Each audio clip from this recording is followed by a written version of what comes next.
एक सवाल पूछता हूं तुमसे।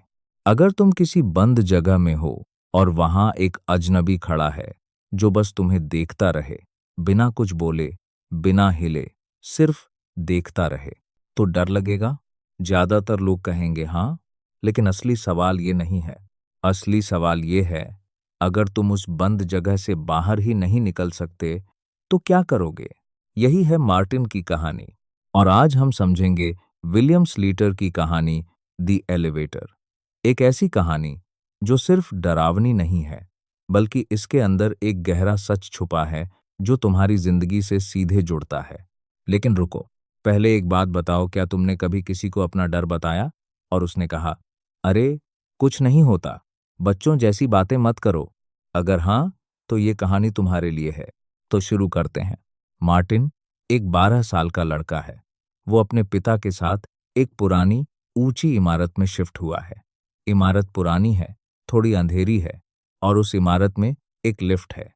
एक छोटी सी बंद धीमी लिफ्ट। अब मार्टिन को एक प्रॉब्लम है। उसे लिफ्ट से डर लगता है, बंद जगहों से डर, क्लॉस्ट्रोफोबिया। उसे लगता है कि लिफ्ट में बंद हो जाएगा और निकल नहीं पाएगा। तो वो क्या करता है? सीढ़ियां चढ़ता है, हर बार, चाहे कितनी भी मंजिल हो। लेकिन एक दिन उसका पिता देख लेता है। और पिता क्या कहता है? लिफ्ट यूज करो, ये बचपना बंद करो। और यहीं से कहानी का असली दर्द शुरू होता है। सोचो, मार्टिन का डर रियल है, उसे सच में तकलीफ होती है। लेकिन उसके पिता को लगता है कि ये कमजोरी है। मर्द बनो, डरो मत। क्या किसी ने तुम्हारे साथ भी ऐसा किया है? तुम्हारा डर रियल था, लेकिन किसी ने उसे सीरियसली नहीं लिया। ये कहानी उसी चीज की बात करती है। अब आता है असली मोड़। मार्टिन एक दिन लिफ्ट में चढ़ता है, अकेला, और लिफ्ट आती है ऊपर से। दरवाजा खुलता है और अंदर एक औरत खड़ी है। वो बहुत मोटी है, बहुत बड़ी है, और वो बस मार्टिन को देख रही है, बिना कुछ बोले।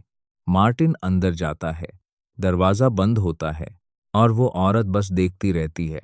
कोई बात नहीं, कोई मुस्कुराहट नहीं, कोई रिएक्शन नहीं, सिर्फ वो स्टारे, वो खाली, भारी नजर।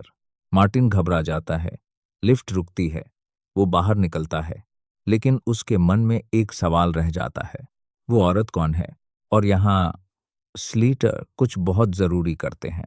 वो उस औरत का नाम नहीं बताते, उसका घर नहीं बताते, उसकी बैक स्टोरी नहीं बताते।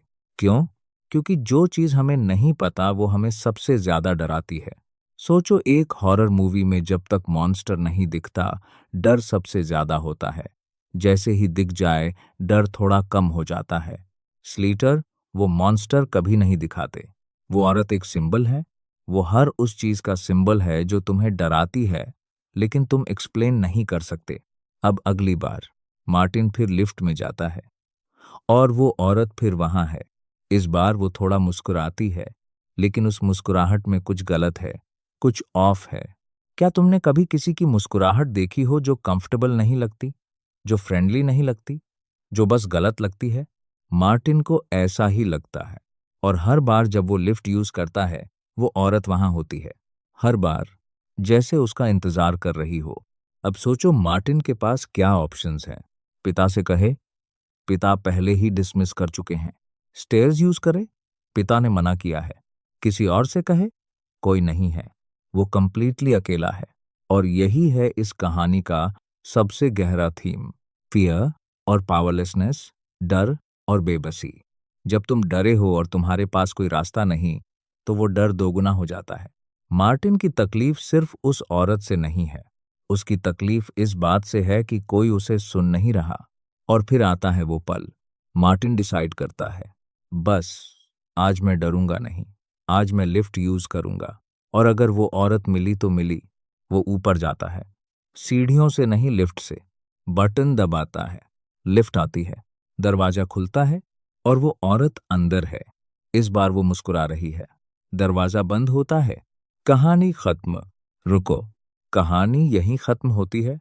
हाँ, और यही स्लीटर की सबसे बड़ी चाल है। वो तुम्हें जवाब नहीं देते, क्योंकि जवाब तुम्हारे दिमाग में है।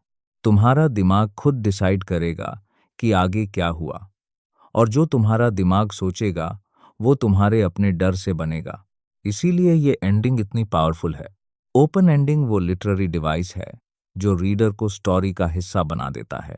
अब एग्जाम के नजरिए से देखते हैं। लिटरेरी डिवाइसेस याद रखो। पहला, फोरशैडोइंग। मार्टिन का डर शुरू से एस्टैब्लिश होता है ताकि एंडिंग और भारी लगे। दूसरा, सिंबलिज्म। लिफ्ट सिर्फ एक मशीन नहीं है, वो एक ट्रैप है, एक ऐसी जगह जहां से तुम निकल नहीं सकते। तीसरा, एटमॉस्फेयर।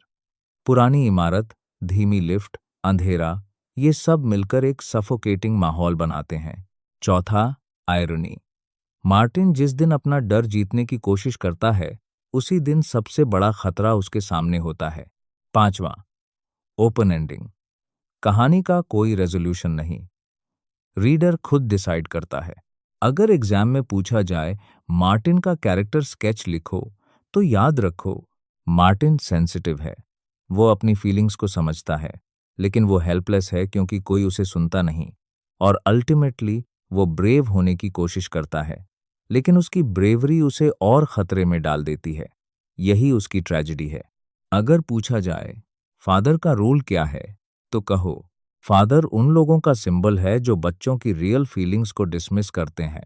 वो विलन नहीं है, लेकिन उसकी गलती यही है कि उसने मार्टिन का डर नहीं समझा।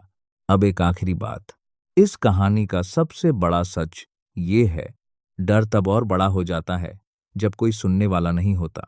मार्टिन की लड़ाई सिर्फ उस औरत से नहीं थी, उसकी लड़ाई उस अकेलेपन से थी जो तब आता है जब तुम्हारी फीलिंग्स को कोई रियल नहीं मानता। और स्लेटर ने ये कहानी इसीलिए लिखी ताकि हम समझें। सुनो बच्चों को, उनके डर रियल होते हैं, बस इतना ही। अगर ये वीडियो हेल्पफुल लगी तो शेयर करो उन दोस्तों के साथ जिन्हें आईसीएसई एग्जाम की तैयारी करनी है। और अगला पोएम या स्टोरी बताओ, हम उसे भी ऐसे ही तोड़ेंगे, line by line, meaning bye meaning. मिलते हैं अगली वीडियो में।